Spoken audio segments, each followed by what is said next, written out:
Sou Frank, sou professor de História. Nós vamos estar trabalhando hoje as diretas já. Então, as diretas já marcaram o fim da ditadura militar. Então, nós já trabalhamos em nossas aulas anteriores o período militar, que foi de 1964 e finalizou em 1985. O período militar teve duração de 21 anos. Foi um período em que os brasileiros não tiveram acesso à democracia, ou seja, não tinham direito a acesso à escolha de seus candidatos, né? E aí nós tivemos 5 presidentes que foram militares. O presidente Castelo Branco, Costa e Silva em 67, então a ditadura inicia em 64 com Castelo Branco. Em 67 ocorre a troca de governo, ocorre a entrada de Costa e Silva. Em 68 foi instituído o ato número 5, ato institucional número 5. Com esse ato institucional número 5 ocorreu o fechamento do Congresso, nós tivemos o fim do habeas corpus e a polícia poderia impor esse período ficou chamado como período de chumbo, né, onde a polícia reprimia opositores ao governo.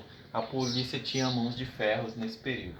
Em 74 ocorre a entrada de Ernesto Geisel e em 79 ocorre a entrada de João Batista Figueiredo. O presidente Figueiredo foi o presidente mais flexível do período militar, o mais light, já estava em processo de transição para o regime democrático. Em 79 ocorreu o fim do ato institucional número 5. Só que aí o Brasil teve a década de 70, que ficou conhecido como Anos Dourados, período em que chegava a televisão colorida no Brasil, mas um período que marcou o grande desenvolvimento econômico do Brasil, a chegada de grandes indústrias multinacionais, o desenvolvimento econômico. Então o Brasil cresceu cerca de 10% ao ano na década de 70. Só que a década de 70 foram os Anos Dourados e a década de 80 ficaram conhecidos como Anos Perdidos, porque a nossa economia entrou em intensa inflação, o nosso capital começou a entrar em desvalorização e de forma que o custo de vida do brasileiro se tornou mais caro. E a gente vale ressaltar também que o governo militar ele favoreceu a concentração de terras, a propriedade privada. Com isso, ocorreu intenso movimento migratório do campo para a cidade. Esse intenso movimento migratório para a cidade levou muitas pessoas para as zonas urbanas. E a década de 80, com essa crise econômica, faltou comida no prato do brasileiro. Muitas pessoas começaram a passar necessidade, né? Aí, 79, a ditadura militar já se apresentava desgastada, né? Então, as pessoas já não queriam mais o governo militar, as pessoas já queriam eleger seus governantes de forma civil, as pessoas queriam votar. Foi aí que no ano de 83 e 84 ocorreram diversas manifestações pelo Brasil. Essas manifestações ficaram conhecidas como diretas já. As diretas já pediam um voto direto para presidente, ou seja, os brasileiros queriam eleger os seus presidentes. Vale ressaltar que no ano de 82 já ocorreram eleições diretas para vereador e para senador e para prefeito. No caso de Goiás, o nosso primeiro governador direto foi Iris Rezende. Então, Iris Rezende foi o primeiro governador eleito pelo voto popular depois da ditadura militar. Vale ressaltar, então, que em 83 e 84, depois que já tinha ocorrido a eleição direta para governador, as pessoas queriam votar de forma direta. Então, no Congresso Militar, o deputado Dante de Oliveira, do Mato Grosso do Sul, propôs uma emenda parlamentar no qual sugeria a aprovação das eleições diretas. Nesse dia aqui, 25 de abril, tínhamos 479 deputados no Congresso e era necessário 2/3 desses votos para que o voto direto fosse aprovado. Não foi aprovado, faltaram 22 votos.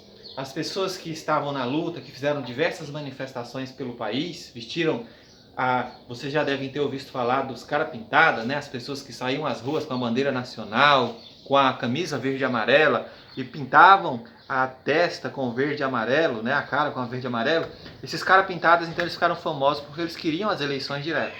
Mas, em 25 de abril de 84, foi rejeitado, em 84, foi rejeitado no Congresso Nacional essa eleição direta.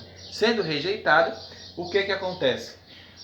Volta tudo a estaca zero. Nós não conseguimos ter, no ano de 85, uma eleição direta para a troca de presidentes. Ocorreu a troca de Figueiredo para Tancredo através de eleição indireta.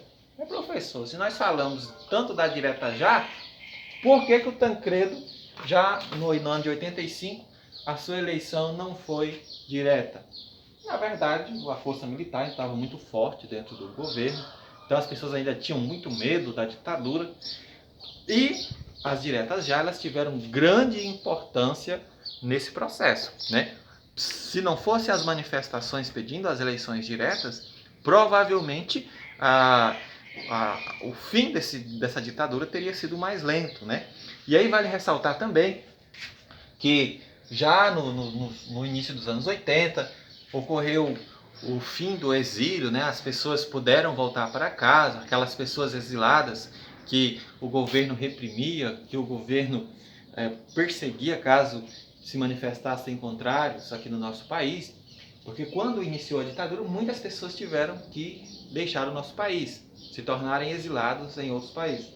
Já no início dos anos 80, essas pessoas puderam retornar ao Brasil e puderam participar das eleições para governador, como é o caso, por exemplo, de Leonel Brizola, né? Leonel Brizola, que esteve exilado fora do Brasil, e quando ele retorna, ele se torna governador do Rio de Janeiro. Leonel Brizola, importante ícone desse período.